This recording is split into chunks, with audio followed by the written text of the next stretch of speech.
Yo, du coup aujourd'hui petite vidéo sur les hospitalisations, comment ça se passe, comment on est aidé. Donc voilà, il n'y a pas assez de lumière. Là il y a de la lumière, c'est bon. Du coup, je suis hospitalisée depuis le 12 juillet 2021.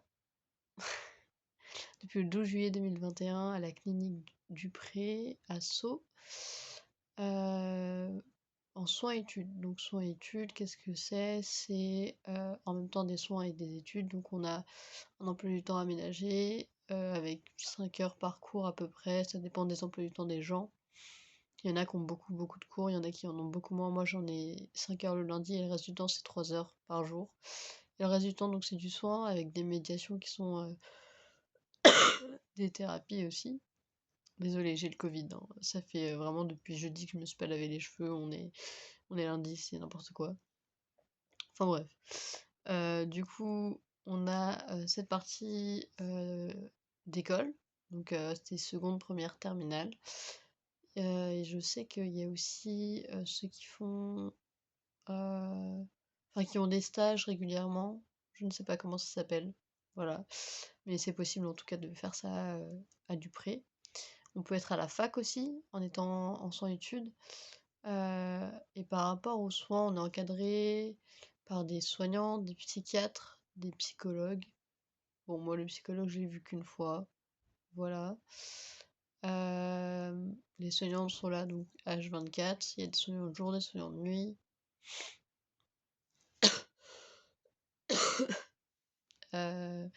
Qu'est-ce que je pourrais dire? Le milieu hospitalier, c'est quelque chose qui était très nouveau pour moi il y a encore 7 mois.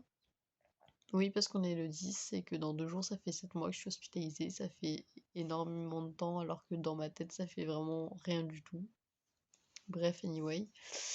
Moi, je sais que j'ai eu un mois en unité post-aiguë, parce qu'il y a aussi l'UPA.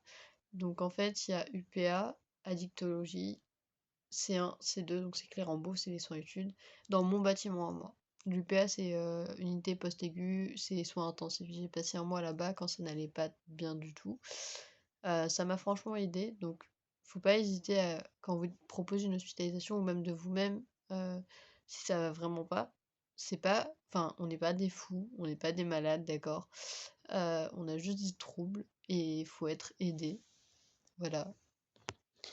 Deuxième chose à savoir sur les hospitalisations, c'est que du coup, nous, on mange pas dans nos chambres, on mange dans un self où il y a du monde, logiquement, parce qu'il y a quatre bâtiments. Donc il y a Clérambault, donc là où je suis, avec, donc je vous ai dit, l'UPA, la dictologie, C1, C2. Il y a Ginkgo, où c'est qu'un seul bâtiment. Il y a Bellechasse, où il y a qu'un seul service. Et il y a l'HDJ, donc c'est ceux qui sont là, mais que de jour. Donc c'est des patients qui sont là que de jour, mais ils ont leur petit bâtiment, on va dire. Et bah, c'est tout, je crois. Après, il y en a qui sont à temps partiel, on va dire, donc quand on quitte la clinique et qui reviennent de temps en temps, genre qui ont des rendez-vous les premières semaines pour voir si ça se passe bien, s'ils sont bien posés, etc. Euh, je crois que c'est à peu près tout ce que je peux se dire. Ouais. Le troisième point, c'est les échanges avec les psychiatres, médecins, soignants. Donc pour moi, ça a pris 3 mois. 3 mois, c'est très long. À faire confiance et à pouvoir aller vers des soignants, pouvoir leur parler, tout simplement. Euh, on a souvent des entretiens médicaux, donc avec le psychiatre et l'interne psychiatre. L'interne, c'est un psychiatre qui reste 6 mois et puis qui bouge sur un autre hôpital. Euh, on a des entretiens médicaux, peut-être une fois par semaine ou toutes les 2 semaines, ou ça dépend des personnes. On peut demander à avoir des entretiens soignants quand ça va pas du tout. Moi, par exemple, il y a des périodes où ça va pas et du coup, j'ai besoin de parler, donc je vais voir un soignant au lieu de garder et d'extérioriser sur moi. Comme il y a pas longtemps, je me suis gratté la joue, donc là, ça se voit pas, mais j'ai une cicatrice là, j'ai une cicatrice là. Et parce que je ne maîtrise pas encore assez de choses, ça permet aussi de déposer, même si t'as pas forcément envie d'en parler, bah tu dis juste genre ce que t'as à dire, puis tu dis j'ai pas envie d'en parler sur le moment, tu pars, et puis t'en reparles après quand t'es plus à chaud. Ça peut aider. Voilà, moi ça m'aide en tout cas pour l'instant. Voilà. Bon, et ben du coup j'ai trouvé la motivation de me laver les cheveux avec presque une semaine sans lavage de cheveux. Voilà. Oui, je suis fière de moi parce que c'était compliqué de me laver les cheveux. Je sais plus ce qu'on disait. Je crois qu'on parlait des soignants. Du coup, oui, les soignants sont des personnes sur qui on peut vraiment se reposer et ça, c'est cool. Et faut pas hésiter à aller les voir. Ils sont vraiment à l'écoute, en tout cas pour mes soignants à moi, ils sont à l'écoute. Je sais que ça n'a pas toujours été facile pour moi d'aller vers eux, d'appuyer sur les sonnettes d'alarme quand ça va pas. Aujourd'hui, franchement, très honnêtement, il y a des moments où j'hésite, mais beaucoup moins, et je me tourne vers eux parce que c'est la meilleure chose à faire quand on va pas bien. Parce qu'il faut se faire aider, il faut accepter de se faire aider. Et voilà. Le troisième point que je voulais aborder dans cette vidéo, c'est le fait d'aimer son corps et d'avoir confiance en soi ou pas. Je sais que moi j'ai pas vraiment confiance en moi, je donne l'illusion d'avoir confiance en moi, ce qui n'est pas du tout le cas.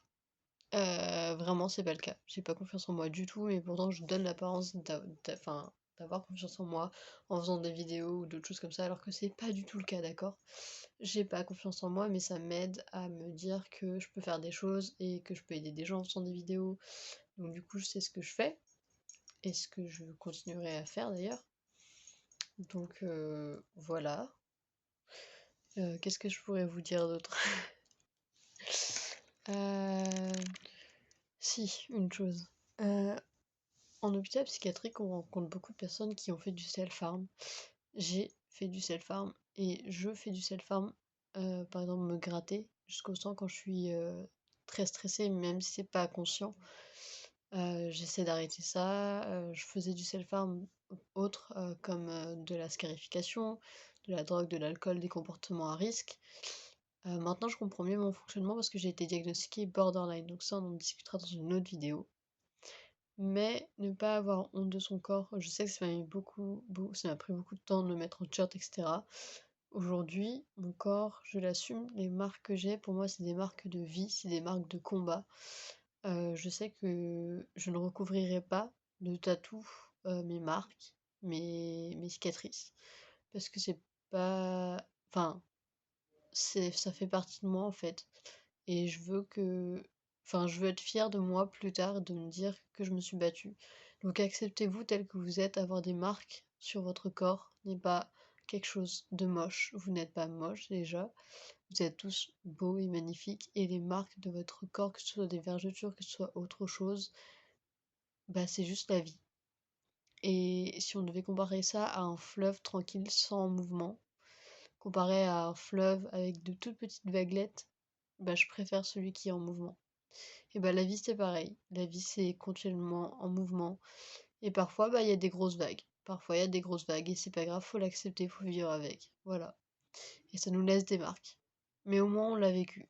Et on peut en être fier d'avoir vécu et survécu. Voilà, voilà. Donc c'était la petite vidéo du jour, enfin petite de 8 minutes. Mais pour moi ça m'a fait du bien d'en parler. Et en plus vous m'avez motivé pour prendre ma douche. Enfin pour me laver les cheveux, en tout cas pas pour prendre ma douche, mais pour me laver les cheveux. Donc voilà, j'espère que j'ai bien expliqué. Si vous avez des questions, les commentaires sont ouverts. Prenez soin de vous. Et à plus tard. N'hésitez pas à laisser des petits likes.